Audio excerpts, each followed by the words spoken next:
You guys look tan, look red. Good morning and welcome, everyone. Happy Thursday. We are a week away from Thanksgiving. I am your chair with the pink hair for YPN, Chrissy, with my amazing co-chair, Alicia, who's here with us today. And we've got Jared James with us for our third annual business planning session. A lot has happened in the last years. For giggles, I decided to check what the interest rates were 1 year ago.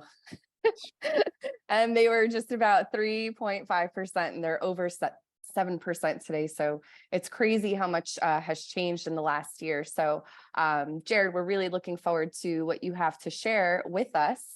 For those of you who don't know Jared, he has become one of the best follows today on places like Instagram, Facebook, YouTube, Snapchat, and LinkedIn. And of course, his popular podcast, Today with Jared James. And that's because of his no-nonsense advice, his motivation, and his real-world sales tips and videos. His company, Jared James Enterprises, has become one of the most effective coaching companies around, helping thousands of students learn how to create more predictable business. And in his previous career selling real estate, he built one of the largest and fastest growing teams in the US, earning him a spot in Realtor Magazine's elusive 30 under 30 around edition, and that is the YPN's 30 under 30. Currently, Jared not only runs one of the largest coaching companies around, but he also leads one of the fastest growing marketing companies, NCJAR Media. And to get his message out, he speaks all over the world to tens of thousands of professionals every year, and was even named recently as one of the 25 most influential people in real estate industry today. He's also been with us for several years at Triple Play and will be with us once again at Triple Play this year. And without any further ado, Jared, take it away. What was that opening line you used? You're the what? You're the with the red hair? What'd you say? I'm the chair with the pink hair. How many times have you used that line? Countless. That was Literally pretty countless. good. I mean, it goes over pretty well, right? I'm the speaker that looks a little bleaker. I don't know, like I'm compared to you guys. That was bad. We'll give that like a 6 out of 10. But that's not bad. I give you credit. That was pretty good. Welcome everybody. I just said good morning in the chat. What's up, everybody? Yeah, we definitely are in a different market than we were in last year. And even with rates where they're at, they're still better than rental rates. The rate on a rental is 100%. So at the same time, we're still, historically, the average rate for a mortgage over the last 50 years is 8%. So you just want to put things in perspective. I know they're not the 2.75 or 2.875 of December 2021, but at the same time, they're better than they were. And I read an article yesterday that said that they're saying that rates by the middle of next year are going to be back down to about 4.5%, 4.25, 4.5, somewhere in there. That's their projection, which is still historically great rates. Okay, so for anyone that you got who's been sitting on the fence, there's still high demand, but they can get in right now because of all the uncertainty. Tell them to buy right now. You can refinance when that rate goes down. But I'm telling you, once those rates drop back down, guys, that demand has not gone anywhere. Like it's coming right back. Okay.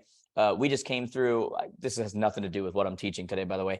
But we just came through. Are we recording? Yes, we're recording. We just came through I read a study and it said that 80% of all people, when they purchased during COVID, felt like they compromised. 80% of people felt like they compromised.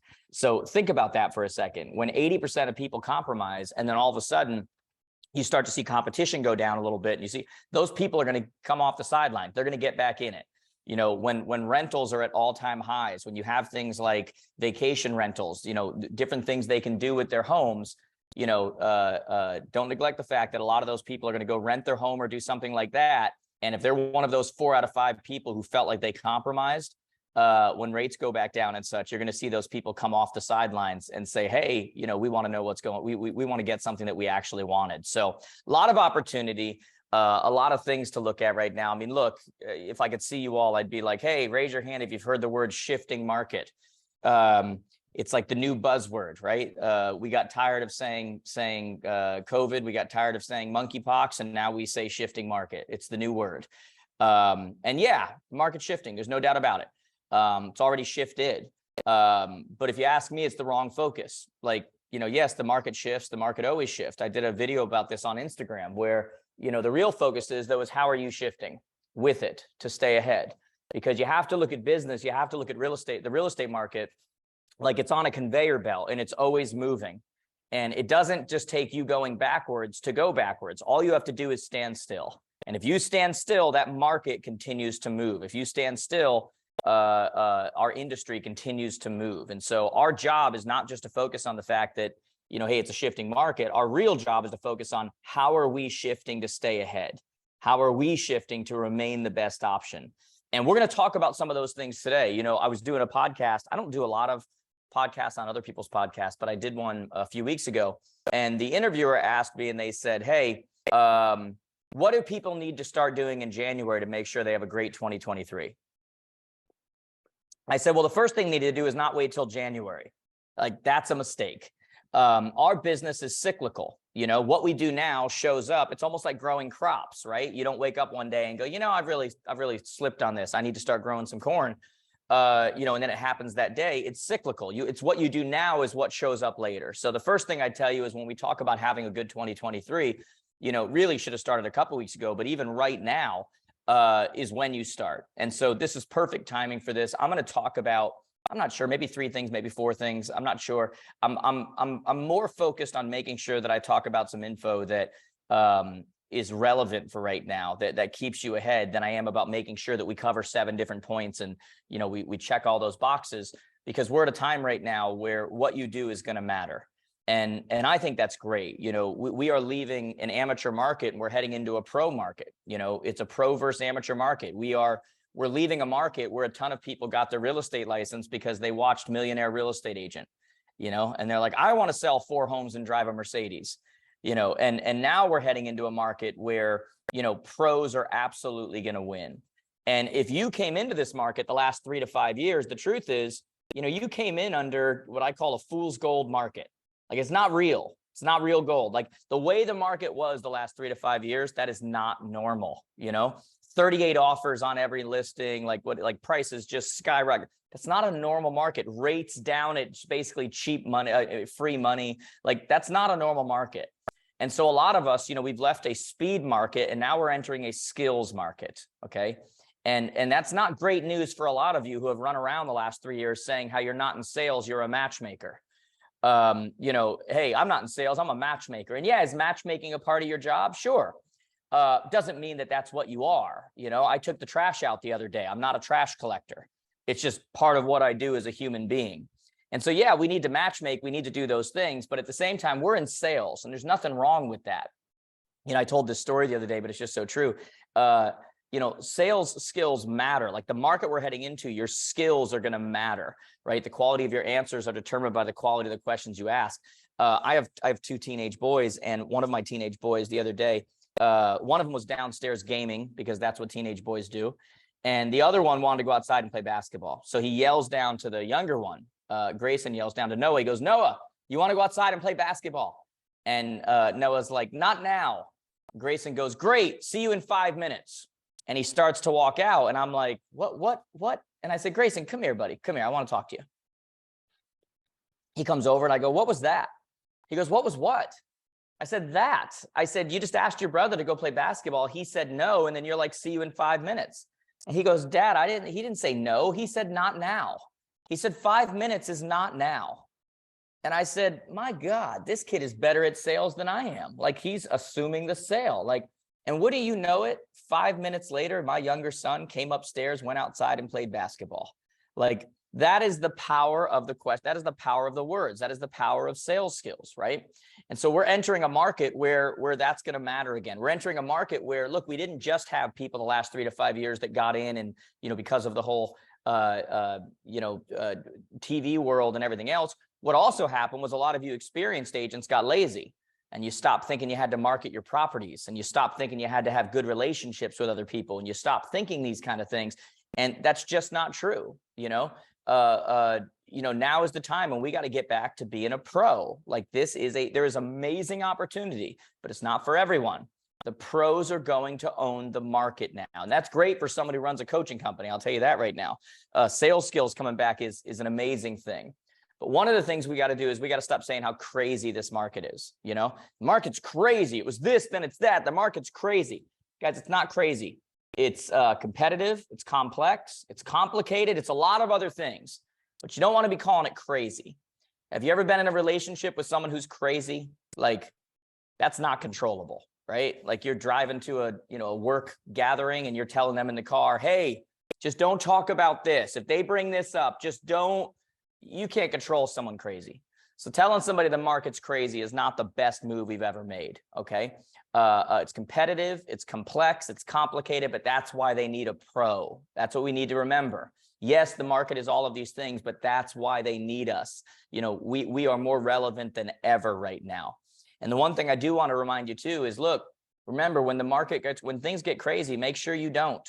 You know, everyone needs an adult in the room. We're supposed to be the adult in the room. When things get crazy, make sure that you don't. Okay, you got to be the adult in the room. There's no such thing as a good market or a bad market. There's only the market that you're operating in and what you do with it. You know, I was formerly the #1 agent in the country. And you know, my best year ever was 2008. Like my best year ever was the year that everybody thought everything went to crap. Okay. And so 2008, right? And so there's no such thing. Like I didn't believe I was in a good market or a bad market. No matter what market I was in, all I knew was that I was in it. That's what mattered. And I knew that I was going to win. I knew that no matter what happened, I saw all these people out there winging it. I saw all these people and I was like, no, that's not going to be me. You know, I had an actual plan. And that's something that I really want to drive home with you guys. And I say this to you every year. You know, when you start looking at business planning and where your focus needs to be for the new year, you got to remember we never get what we want in the coming year. You never get what you want in 2023. You never get what you want in the coming year. You only get what you're committed to and you plan for. That's it. We can want things. There's a lot of things I want. It doesn't matter. What am I committed to and what have I planned for? You got to have a plan. I can want to go to Hawaii, right? But if I don't save the money to go, if I don't buy a ticket, if I don't show up at the airport, if I don't pack a bag, if I don't plan accordingly, then I'm just going to end up watching Hawaii 5-0, which I don't even know if that's a show anymore, but it's what came into my head. I've never seen it in my life, to be honest. But you get the point. We don't get what we want. You know, we get what we're committed to and we plan for. And that's why so many of you get on something like this is that, look, we got to commit to things and we got to plan for them. And I want to talk to you guys about what that really means for 2023. Okay. And for those of you willing to get on a training and whatever, good for you. That's one step closer to being a pro, which is what's really going to matter as we move forward. Right. With all the uncertainty in the market, there's an old saying, you know, I grew up in the church and the old saying was a prophet cries when others laugh and laugh when others cry. You know, it's like they don't think like everyone else. You know, Warren Buffett talks about how when everyone else is scared, that's when he gets excited. When everybody else gets excited, that's when he gets scared. You know, and I can relate to that because I think a lot different than most people do. Right. I don't always buy into the narrative of the day. Right. If we learned anything the last 3 years, it's that if you say things enough times, it becomes true. You believe it, you know, and you're in a market right now where unfortunately most of your consumers are being educated by somebody, you know, making 42 grand a year with no pants on, wearing a teleprompter, you know, some newscaster who has no idea what's going on, but they're educating your consumer, and they're educating your consumer in absence of you educating your consumer. Okay. And so I'm going to pull up some slides. Like I say to you guys all the time, I'm going to use some slides and go over some stuff here. Everything that I go over the slides, I'm going to use a digital planner to go over our numbers and what that looks like. That's some of the boring stuff, but it just matters. All of that stuff, like I always do, guys, I'll give you an email you can send to at the end, and we'll get everything to you. So you have copies of everything, copies of the business plan, copies of the slides that I use, all of that stuff. The one thing I want you to remember is I'm actually not a big fan of 15-page business plans. I'll be honest with you. I'm not a big fan of them. Why? How many people on June 7th, when they feel like they're stalling a little bit, pull up their 15-page business plan? Not most. Okay, it's just not realistic. Okay, it looks good. It makes us look like we're prepared, but it's not realistic. And I know I'm not supposed to say that because we coach thousands and thousands of people. It's just the reality, guys. If I can't be honest with you, then what, I'm not going to regurgitate, what everybody said for decades and decades. Nobody does that. Okay.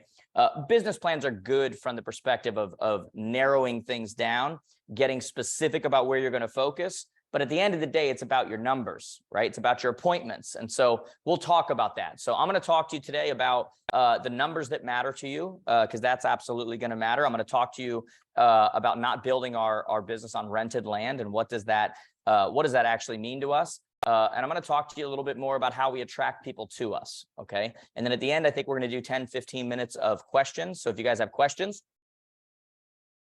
I'll take as many questions as you guys want to have. And then, like I always say to you guys, and I'll put it in the chat as well, I always love working with you guys.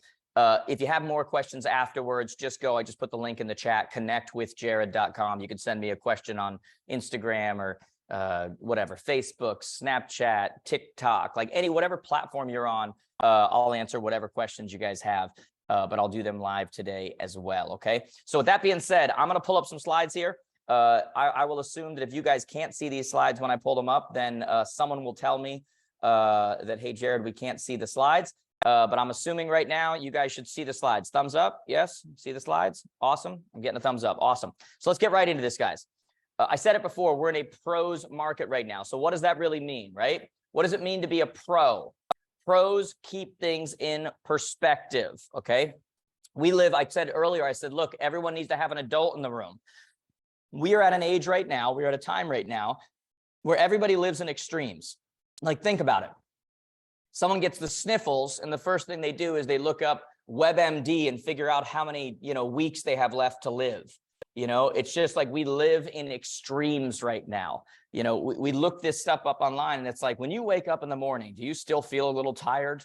When you get out of the shower, are you still a little wet? Well, then you might be dead in 2 weeks. Like, we look this stuff up and it's like, yeah, of course it reaffirms what it is that we're afraid of, but that's extremes. Okay. Pros are the types of people who keep things in perspective. They are the adult in the room. Pros prioritize facts over feelings. I've been talking about this all over the place. This right here, this data came out recently. You're not hearing it on the news because it doesn't fit the narrative, but US households right now own 41 trillion in owner-occupied real estate, and they only owe 12 trillion. So guys, do the math on that, or just look at the slide in front of you. The average right now, there's $29 trillion in equity across this country. The average homeowner in the US has an LTV of 29.5%. That's loan to value. That is insanity, right? When people say, oh, it's 2008 all over again. Are you out of your mind? When everybody was over leveraged, when they were giving money out to people I wouldn't give $20 to, that means the average person in America has 70.5% equity. That is insane. The average homeowner in America has $320,000 in equity. Did you guys just hear that? Like, that money has to go somewhere, right? It's got to be invested. It can either be invested in the stock market or it can be invested in the real estate market. I don't know if you followed the stock market lately, but it's a lot more like gambling than it is investing. It makes no sense. Like, it stopped following data a long time ago. It's just, how do we feel today? How do we feel today? Like, whatever. The housing market, on the other hand, look, here's the main thing we want to get across. And every one of you should be shooting a video about this and getting it out to your people. Like, when you have $300,000 to invest and you put that into the stock market and it goes up to 400, that's a 33.3% return. Easy math, right? When you buy a $300,000 house and it goes up to 400, you get a 33.3% return. The difference that not enough people are focusing on is that in order to get that 33.3% return in the stock market, you have to put all 300,000 in capital up. In order to see that same return in real estate, you have to put about 20% up to get the same return, which means you can take that 20% capital, multiply it times 5, and get a 33% times 5 return, because you could do the same thing over and over and over 5 times because it doesn't take the full capital to get the return. And only one of them is a tax write-off, and that's real estate. And this is a message that not enough of us are getting out to our people, and it absolutely matters, okay? So Why do I say this? It's just one example, guys. Pro versus amateur. Pros prioritize facts over feelings. Pros practice to maintain peak skill, right? Pros have a coach, accountability. When I talk about practice, every one of you right now, because we are entering into a skills market, needs to be practicing with your coach on the verbiage you use, on the questions that you ask. And you might say, well, I feel stupid. I feel dumb. I feel, when I practice, I feel stupid, like, whatever. Look, I would tell you, choose your stupid, because the only thing more stupid than looking stupid, practicing your skills for an industry that can make you a lot of money, is being broke in real estate. That's stupid. And yet what we're going to do is we're going to have a lot of people in this next market we're going into who thought they were really good at real estate over the last few years, but they're now going to see that they weren't as good as they thought, okay? Because they're now going to go into a skills market. So the only thing that looks more stupid than practicing is being broke in real estate. Choose your stupid, okay? And last but not least, they're paid accordingly and they don't build their houses on rented land. And with that, I want to really talk about that, are paid accordingly, okay? Pros understand their numbers. Let me show you what I mean here. Now, I'm going to give this to you guys, and we're going to do this part really quickly. We do this every single year, but you guys will get a copy of this when you send an email to the email I talked about here. Let me pull this up real quick. This is how you're going to figure out your numbers that actually matter, okay? There's what's called lead measures and lag measures. And if you can't see this fantastically, don't worry about it. You're going to get a copy of it, so it's not the end of the world, okay?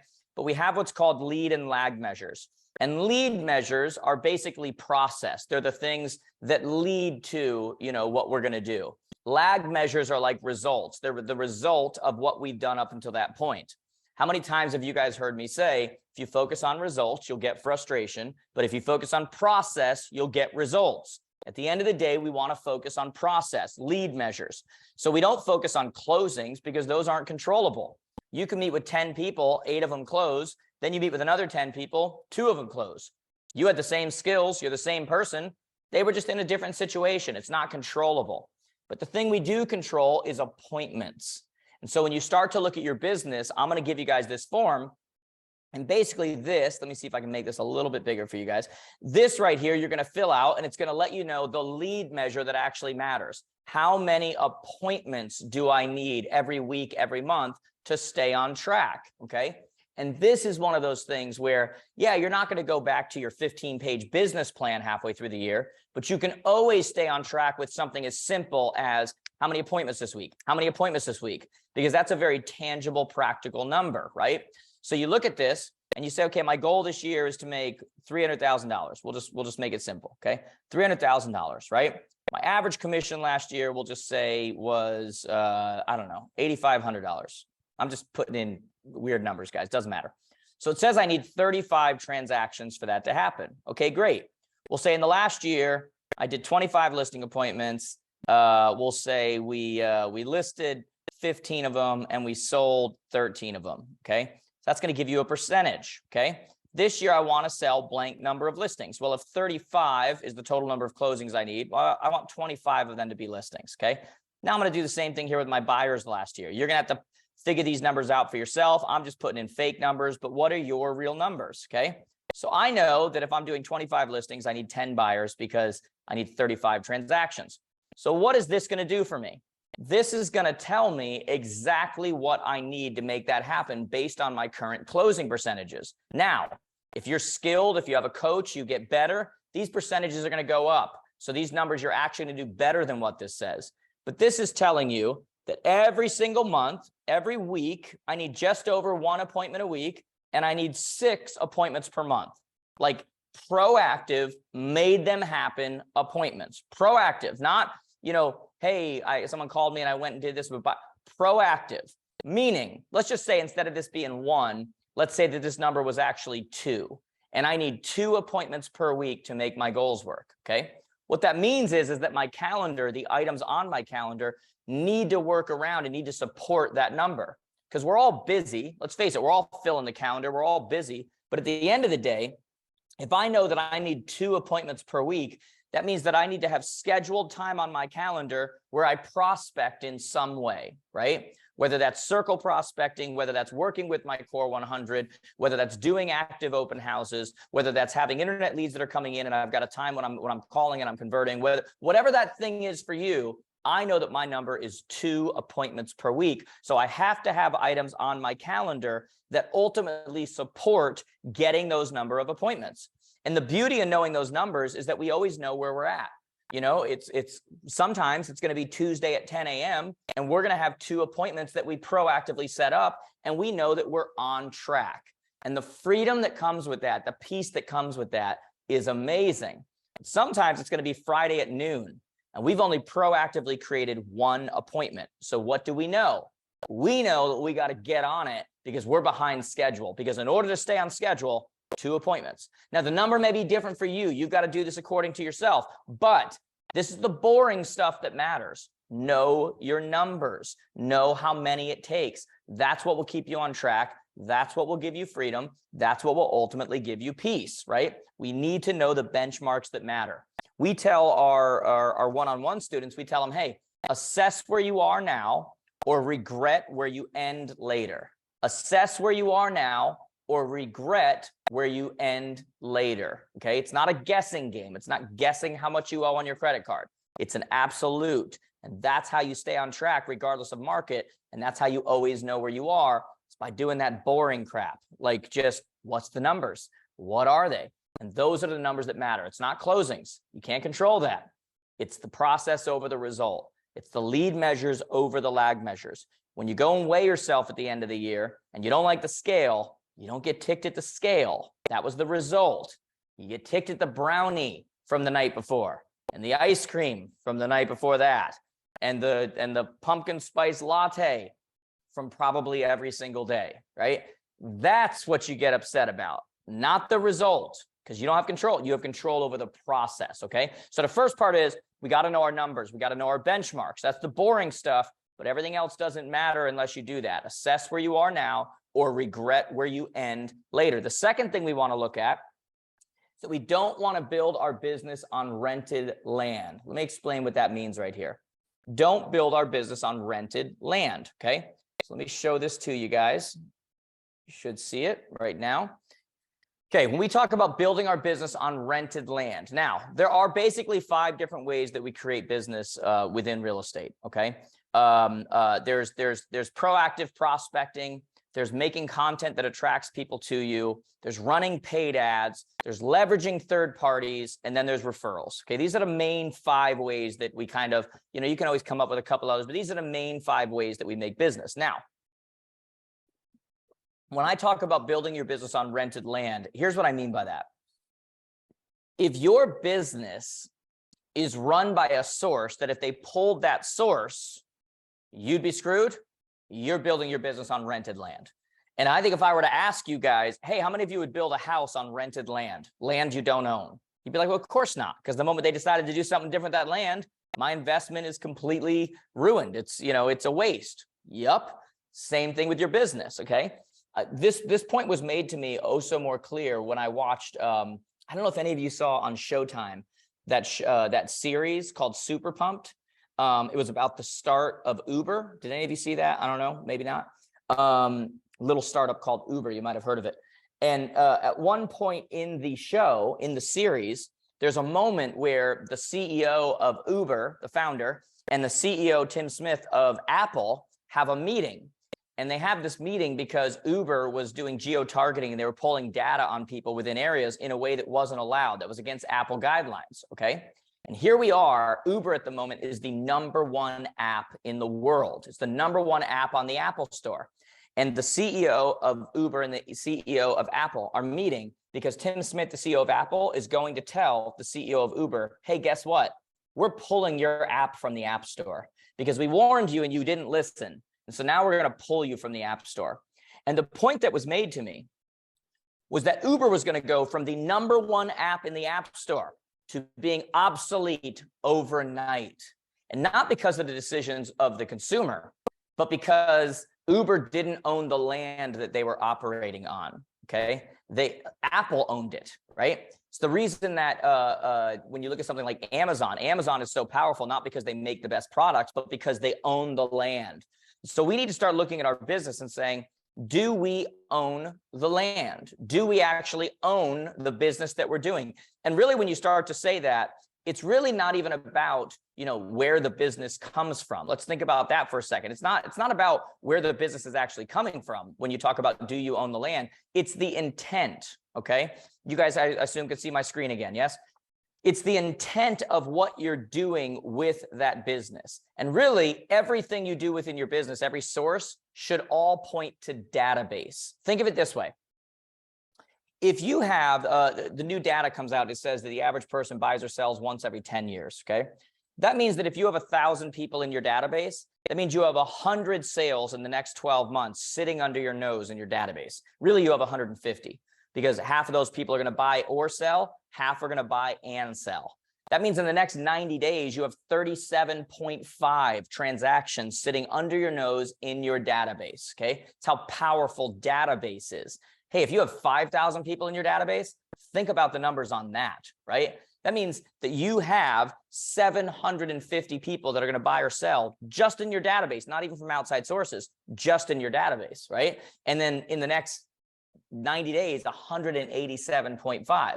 So what are we doing to actually work that database? Now, the important point I want to make is, look, there's a lot of ways you can create business. I mean, look at this. These are 20 different places that give you business on a regular basis, don't charge you anything, and then you just pay a referral to them. Now, you may think it's weird for me to show that to you guys, because you guys should be signed up on every one of these. You guys should be getting business from every one of these places. But you're going, I thought we shouldn't build our business on rented land. These are other sources. If they cut those sources off, then I'm done. I thought you just said that. Well, yes, but here's the difference. What I also said was, it's not a matter of where it is sourced from. It's the intent of what you do with that business. I did another training with you guys last year where I talked about lifetime value of a client. I talked about pre-close and post-close, right? And all the value was in post-close. And that is how we need to be thinking, because here's how it works. On one hand, all of these sources are rented land. All of these third parties, the Zillows, the Realtor.coms, the social sites, it's all rented land. But it's only rented land if your intent is to simply get that business and get to a closing, okay? That's called one night stand. That's called trying to date and not get married. Like, that's no commitment. That's what that is, okay?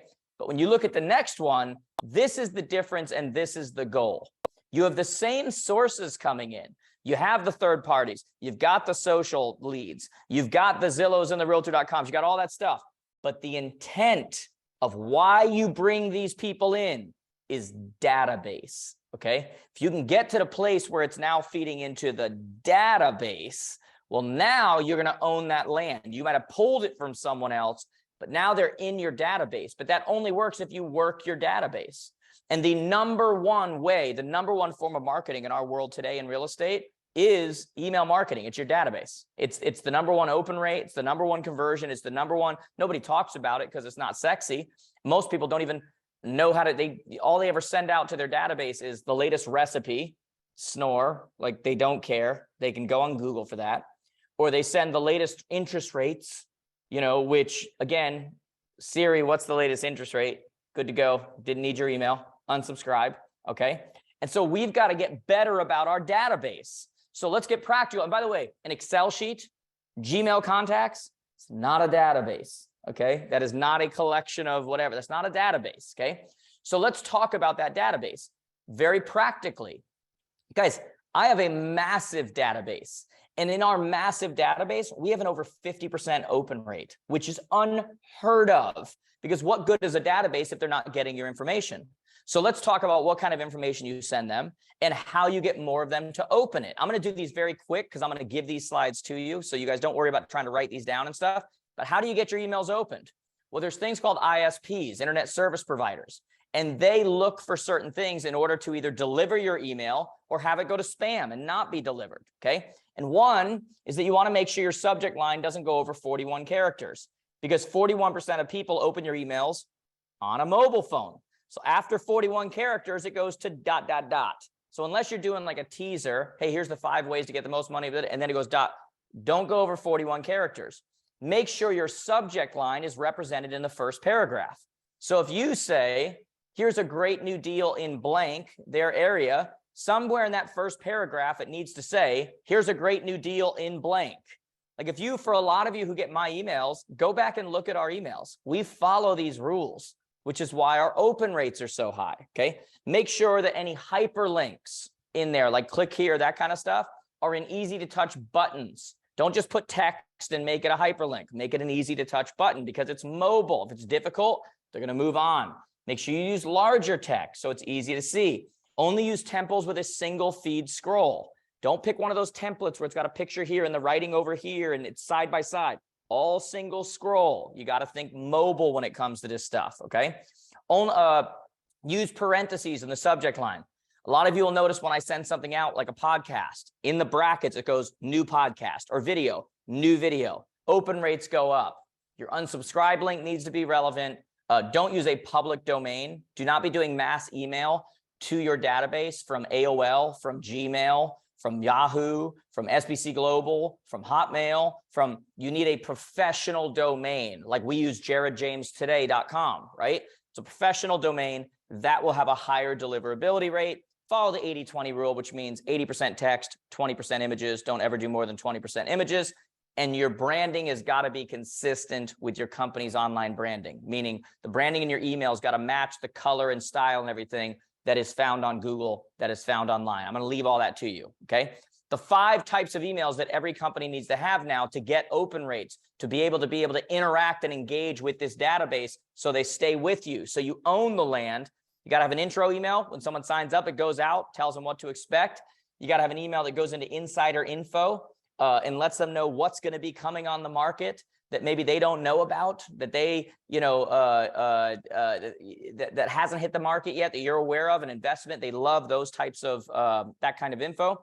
You need local market info. That's that updates, right? You follow your MLS, follow your local stats. You should be doing monthly updates on the market. People love to sound like the expert. So if they're listening to you to hear what's going on, and then they're able to have conversations with friends and sound like the expert, that comes from you. Content that positions you as an expert. So any awards you win, if you're on podcasts, if you're on anything like that, that should be going out to them.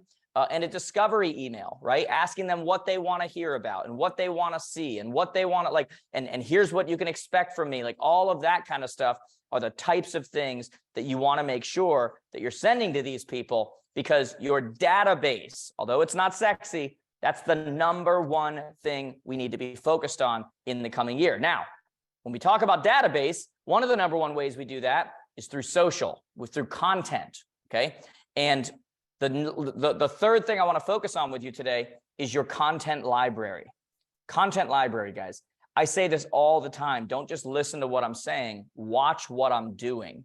And so we live in a world now where content matters, where your content library matters. And here's why video and all those matter so much, okay? Videos are the gift that keep on giving.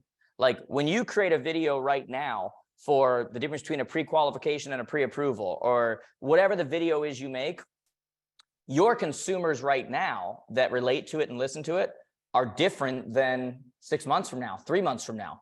A new crop of buyers and sellers come in. Those old ones drop off, and your same video is the gift that keeps giving. They get it like it's new, and now they're actually listening to it as if it was new. I have a team leader training that I did 8 years ago that we just picked up students for. They watched it. They're like, this is incredible. I'm signing up. I shot it 8 years ago, because video is the gift that keeps on giving. When you create content that is viable, that is important to your local marketplace, those people who are going to consume that are constantly shifting, okay? And we need to remember that it's not the market only that's shifting. When we talk about creating your content library, 73% of sellers said that before they select an agent who's going to sell their house, they first go look them up and make sure that they're creating videos actively. Like, think about that for a second. We live in a world where first impressions used to be first impressions. They're no longer first impressions. And what do I mean by that? I mean, by the time people meet you for the first time, if you're doing it correctly, they've already met you several times online.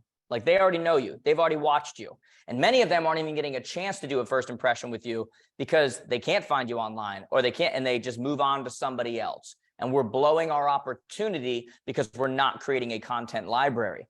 You know, I was just with a group of people and I was like, hey, how many of you have watched a YouTube video in the last week? All the hands went up. How many of you have added a video of your own to YouTube in the last week? No hands go up. We're acting as marketers differently than we're behaving as consumers, and that just doesn't work, okay? 81% of consumers make a decision after watching a video. Are you giving them that opportunity, right? Consumers, 68% of the time, are going to work with an agent who's done between 0 and 2 transactions in the last 12 months. Why? Because we're not creating brand. And in the absence of brand, people go to the bland. In the absence of brand, people go to the bland, okay? 82% of all internet traffic in 2022 has been video. That's a 15 times increase from just 5 years ago. The average consumer right now listens to 3 hours and 29 minutes of video a day. A day. Some of you just heard that and you're like, that's it? That's all video is the gift that keeps on giving. And so when you look at that, we get very specific. Where should you be creating video? Well, the longest lasting video for your content, and I'm going to talk about in a second here, guys, what content you should be creating. I'm not going to go over all of it. I've got like a ton of slides. I did that so that I can just give it to you. So you're going to get at the end, when I give you the email, slides that have like 10 different types of content you need to be creating and about 50 different ideas for the content you should be creating. So it makes it easy for you. You put it on your calendar, make it simple, because a lot of you aren't creating content because you just don't even know what to create. You're not even sure, what to do, okay? But YouTube is the longest lasting video. Like when you create a YouTube video and you upload it to YouTube, that video can live on for years. You know, how many of you have ever watched YouTube and all of a sudden you click on one of the suggested videos to the right and you go into that YouTube vortex, where by the time you're done, you've got a ball named Wilson and a slight beard, because you've got stuck in this vortex of all these videos that the algorithm delivered to you that you end up liking, right? Well, you want to take advantage of that, right? You want to shoot content that's relevant to them buying or looking for homes or selling a home, so that it shows up very local. Instagram and Facebook, when you upload a video, and by the way, when you upload a video to YouTube and you have that YouTube link, don't ever take that link and put it on Facebook or something. Like a YouTube link on Facebook is a waste. They're competitors. You always organically upload. You organically upload to YouTube. You organically, that same video from your phone or whatever, goes directly to Facebook, directly to Instagram, okay? And not just directly to Facebook or Instagram on like their regular feed. It's got to be put into Reels, Reels. Your video will get 10 times the views if you put it into Facebook and Instagram Reels, okay? And again, guys, don't just listen to what I'm saying. Watch what I'm doing. Like, go look at my Instagram profile. Go look at my, this is what I do, and they get a lot more views because of that, because we're doing it correctly. And another little hack for you guys, when you upload to YouTube and that video gets a ton of views for years on end, Facebook and Instagram Reels only have about a 48-hour timeline that they get views. But if you take that Instagram video or that Facebook video and you embed it on a site, on a page on your site, like a blog page on your site, if you embed it in your site, you can use a tool like Jasper.ai, Jasper.ai. It will transcribe that video for you, turn it into a blog. Now you embed that video and that blog on your website, and now that Facebook or Instagram video will live on for years to come because of SEO, search engine optimization, Google. It'll drive traffic to your website. These are like the higher level things. If you didn't get that, don't worry about it. We'll move on. But the point is, Facebook, Instagram, YouTube, those are the sites you need to be. I won't even get into TikTok, which, #1 app in the world right now, yet 95% of people don't even use it. But at the same time, when I say that, 76% of realtors don't use YouTube. That's insanity, right? 48% don't use Instagram. That's insanity. But here's what you should pull from that.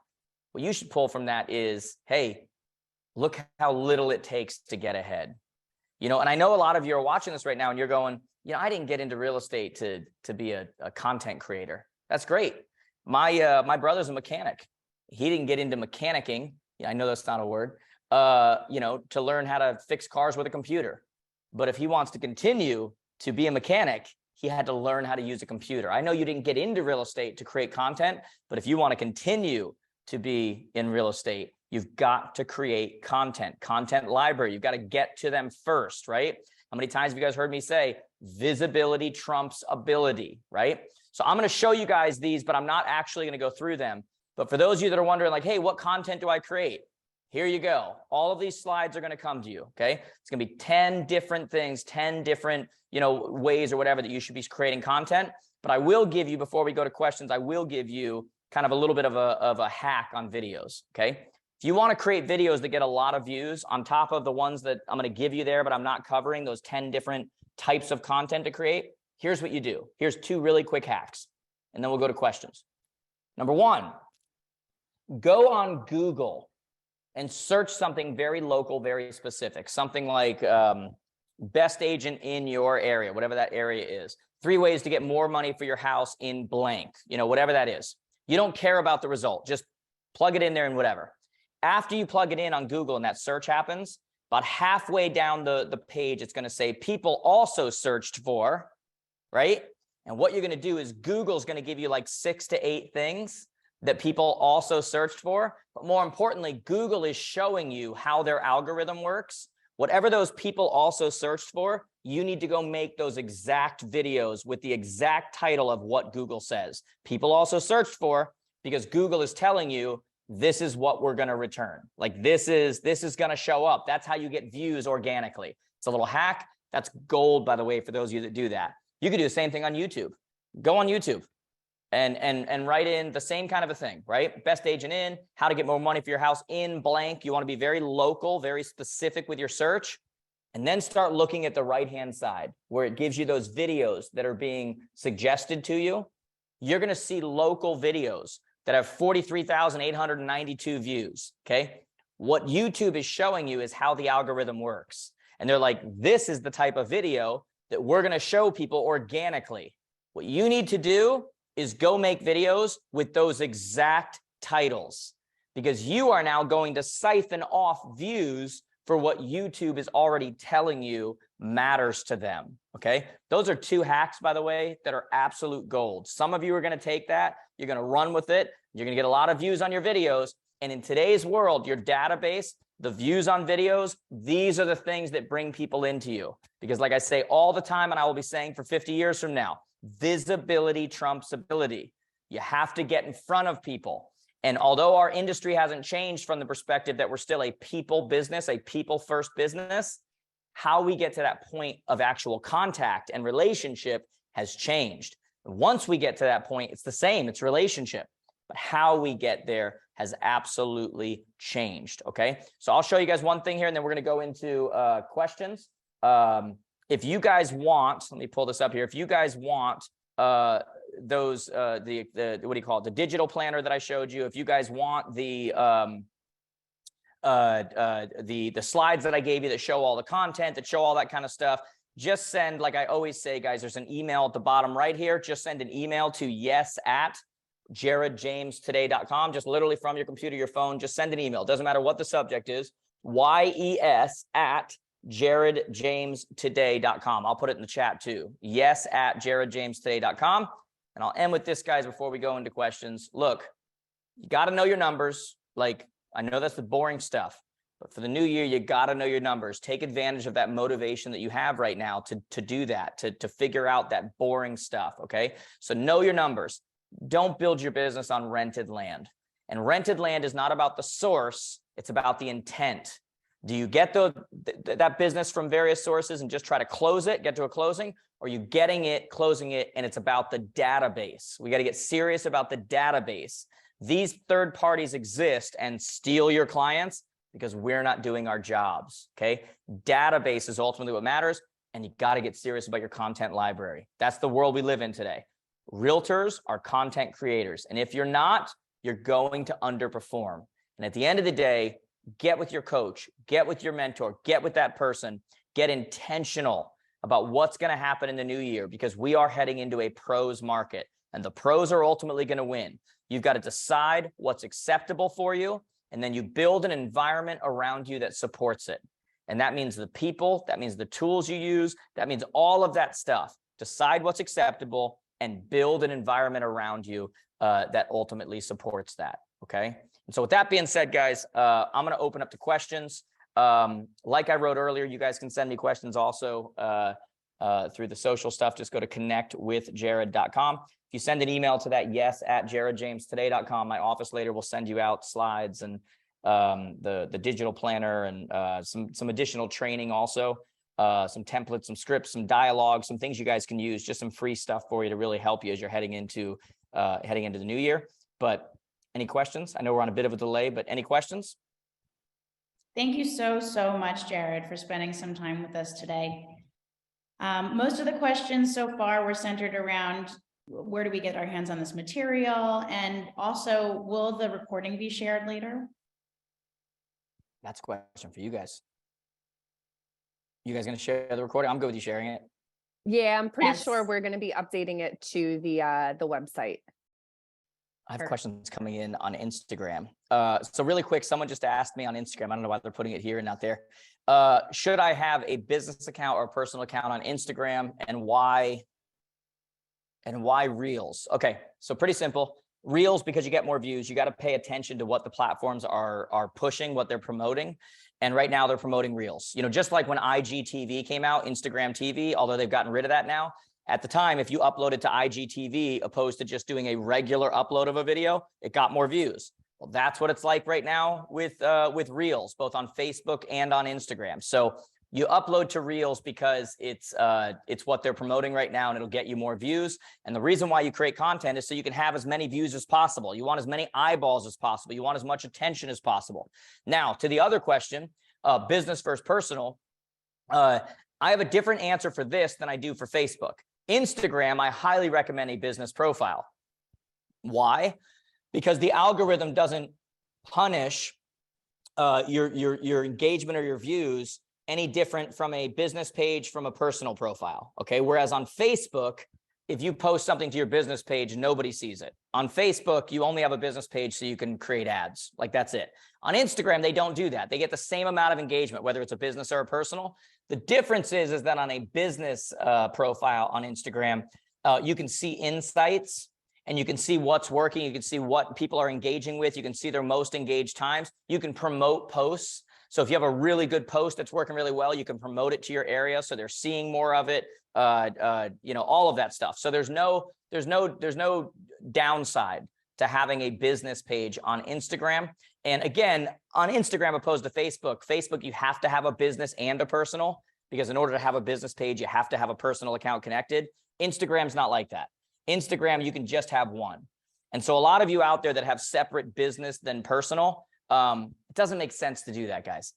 Also, for all of you with private accounts, what the heck are you posting that people can't see? You know, short of you streaking through the streets and getting arrested in the middle of the night and you're putting that on Instagram, you probably should not have a private account. You want as many people to see that stuff as possible, and stop being afraid of posting your business and your personal.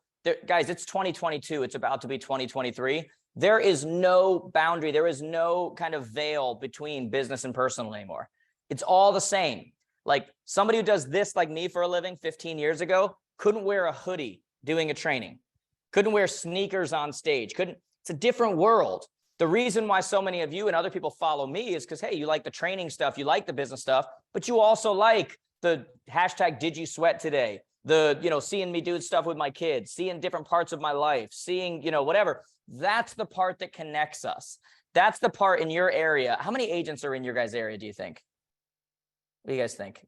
Guesstimate. Like, what do you guys think? 10,000? Our association has 15,000, and that's just in our association. Here we go. Okay. So when you have an account and all you're doing is business, and you're walking around the grocery store with a name badge on and whatever, you're just like 15,000 other people. Okay. What did I say earlier? In the absence of brand, people go for the bland. Okay. They just, what's next? I guess there's an agent. There's what we do. Everything you do is about brand building. If you're a person who tells corny jokes, tell corny jokes. Like, go for it. Like, great marketing doesn't just attract the right people, it repels the wrong ones. Okay.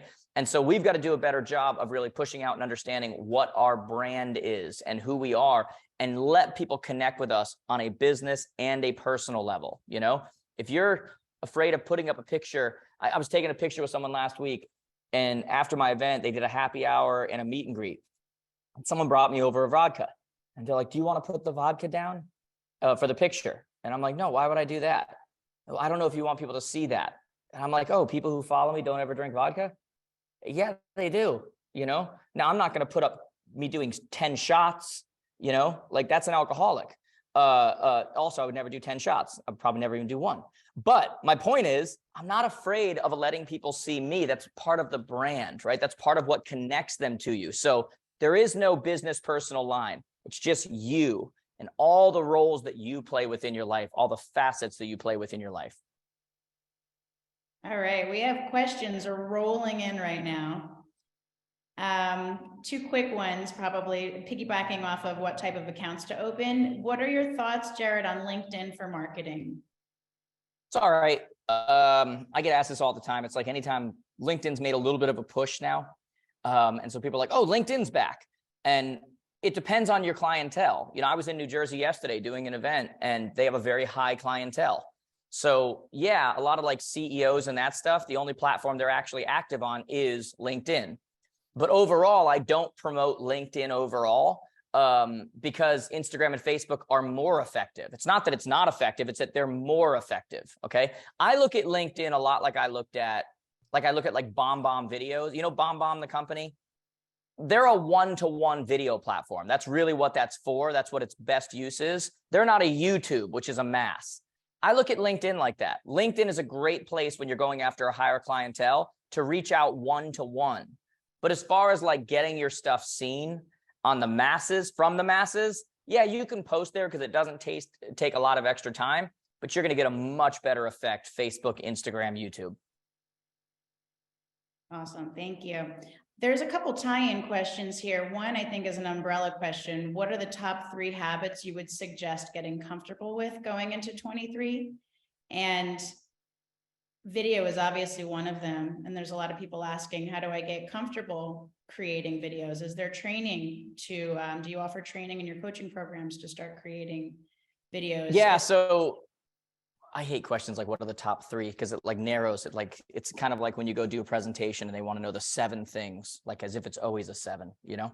Not for nothing, but I just gave you 3 things to focus on going into the new year, right? I talked about you got to know your numbers, like you got to know your benchmarks, right? I talked about not building your business on rented land, and I talked about building a content library. Okay. Now, when you talk about actual daily things that you do every single day, look, when you guys just, like I say all the time, don't listen to what I'm saying, watch what I'm doing. The reason why you see me doing #DidYouSweat today every single day is not because, oh my God, I can't wait, it's so convenient, let me go to the gym. It's because of the narrative that it creates in my head. When you prove to yourself that you can do something that's uncomfortable, when you can do something you don't feel like doing, when you can do something that almost everybody else isn't going to stay consistent with, when you can do that, it changes everything else you do in your day. It creates a new narrative. So then when I go to do something else, I'm like, well, no, I can do that. I'm the guy that does stuff. Like I'm the, you know, we have a thing we say to our students, and I've been just yelling this from the mountaintop the last year: consistency is undefeated. Okay. Consistency is undefeated. Okay. It's like Father Time. Okay. And so consistency is undefeated both ways. You know, a lot of people hear that and they're like, he's right, I need to be more consistent. And I'm like, no, baby, you're consistent. You know, like you consistently hit the snooze button. You consistently pick the wrong foods. You consistently don't make your calls. You consistently you're consistent, you know, but consistency works that way, just like it works the other way. Okay. And so it's not about 3 things. I just gave you 3 things to focus on for the new year. But if I could say one thing that's like, it's a very telltale thing about how disciplined someone is, go follow on my stories every day, #DidYouSweat today. I do it, you know, post them every day. I post them like 5 out of 7 days, but I do it every single day. When I don't post it, the number of messages I get, did you sweat today? Did you not do it today? It's like, relax. I just got a little tired of seeing selfies of myself sweating. But at the same time, nothing shows me discipline like that. Like When you sweat every day, that's a discipline that you're now going to take into every other area of your life, because we know you can't fake it. You can't, like, someone who's willing to do that creates a narrative up here. So I would tell you 3 things I just went over. And as far as daily discipline, did you sweat today? Like, that's a tough one to keep up with. Okay. And was there a second part to that question? How would someone get started in creating videos if they're not comfortable? Oh, great point. Okay. The answer in that is the question. You just get started. So there are little things you can do. Nobody ever feels comfortable, right? Nobody gets into video because they're like, well, now I feel comfortable. Here we go. It's one of those repetition things. It's like when someone goes running, it's like, I need to start running 5 miles. Well, you're not going to start off running 5 miles. Okay. And so one little thing that we teach people, and by the way, you asked about coaching. Yeah. Like, coaching is one-on-one because it's very specific to a person, so what they need help with is what we help them with. But I would recommend to you, start just setting up your phone on your desk while you're working. Just hit record. Just get used to that thing being on. Like, just when you're talking to people that you know really well, or you're doing things in the house. It sounds weird. You're never going to show it to anybody, but just get used to that red light. Like, just put the phone on your desk. Like right now I'm working. Here you go, record. Just get used to it. Okay. Because it's a mental thing. Like, the only way you get better at video, the only way you get more comfortable with video is you just do it. And then I'll tell you a mental thing that I do that really helps me is when I get uncomfortable. Most people, when they get uncomfortable, that's when they stop something. Okay. There was a great interview with Muhammad Ali where they talked about, he was going to defend his championship. And they said, like, how many push-ups, how many sit-ups do you do to prepare to defend your title? And he says in this video, and it's so good, he says, well, I don't count until it hurts, because that's the only time it counts. He goes, so I don't count how many push-ups I do. I don't count until it hurts. And then I start counting. And his point was that when people get uncomfortable, that's the moment everybody else stops. And they go, look at that. They go to the gym and they start sweating. They go, look at that. I worked out today, and they can't wait to tell everybody. They start making their calls. They make 10 calls. And they're like, look at that. I did it. I have learned, and you should learn, like the person that asked this question, I have learned this thing is a powerful thing, this head thing, right? It controls so much. And I have learned that in anything I'm doing, when I start to feel uncomfortable, when I get tired, when I start getting rejected, when I start getting whatever, instead of doing what everybody else does, and they go, oh, shoot, like, I did it. I feel good. I did it. I'm done. I, in my head, go, oh, this is the point that everyone else feels like this as well, which means this is when I get ahead. Okay. And I literally think about that daily. So when you start doing videos and you start feeling uncomfortable, or you start shooting, you're like, oh my God, I'm uncomfortable. Remind yourself, everyone else in your marketplace is now feeling the exact same way. This is your chance to get ahead. You've got to change the association. It takes so little to separate yourself, so little, because everyone stops at that moment. Learn to create a new association. That moment is not a stop moment. That moment is oh, finally, I'm at the point where it counts. That's the difference. Yes. And then we have a lot of business planners out here wondering if you have any recommendations for CRMs. And yeah, also, I'll put it in the chat. And automatic email marketing. And how do you automate? Is it important to automate? How important is it to concentrate on integration and automation? Perfect. So I just put in the chat, I'm a big fan of Wise Agent. I put wiseagent.com/Jared James because it comes with our follow-ups and everything. Look, like has always been said, the best CRM is the one you use. Okay. Like whichever one you're going to use. CRMs are like spouses. Like, you ever seen 2 people together and you're like, I don't know how he's happy or she's happy. It works for them. Like, that's how CRMs are. Some people, you look at them and you're like, I hate that CRM. Someone else loves it. Right. So I'm a big fan of Wise Agent. That's why I put the link in there, because it's very inexpensive. It's got everything you need. It's user friendly. It's got whatever. As far as automation, automation is wildly important to an extent. Like, when you automate everything, that's a problem. Some of your automation should be reminders to you, meaning the mistake people make with their drip campaigns and these things is they automate for 6 months to a year and none of it involves you. It's just, emails going out, whatever it is, blah, blah, whatever. Some of that automation should be a reminder to you that just says, shoot a video about blank, shoot them a text about blank, that personal touch, right? Now, the rest of our automation needs to look personalized and everything, but automation is wildly important if you're ever going to scale. So much of my life is automated, okay? But very successful people in the world we live in, as the world gets bigger and bigger and bigger, you know, with social and the internet and everything's more spread out and everything's, you know, I'm looking at it and I got an article yesterday that was tagged in for an article written about me in Portugal, okay? I can't read a word of the article. Like, it's all in Portuguese, okay? Now, that wouldn't happen 25 years ago, but they listened to my stuff because of the internet, because of social, because of whatever, right? Here's what I find. The bigger the world becomes, the people who win are the ones who can make it smaller for the people in their community, okay? So yeah, while I do believe in automation, I also believe in automation, meaning like I've got calendar reminders where they pop up and I do nothing but go engage with my social following personally. I go answer my DMs personally. So yeah, automation, love it. I run multiple businesses, guys. I love it. But remember, the most successful people are the people as big as the world's gotten who can make the world smaller for the people in their community, okay? So shouldn't just automate and you have nothing to do with it. Some of your automation is reminders to you on what you need to do, which is completely unscalable. Awesome. I'm going to do 2 more questions because we're really dialing down, and just say thank you so much for the time spent today and sharing these nuggets of wisdom with us. Of course.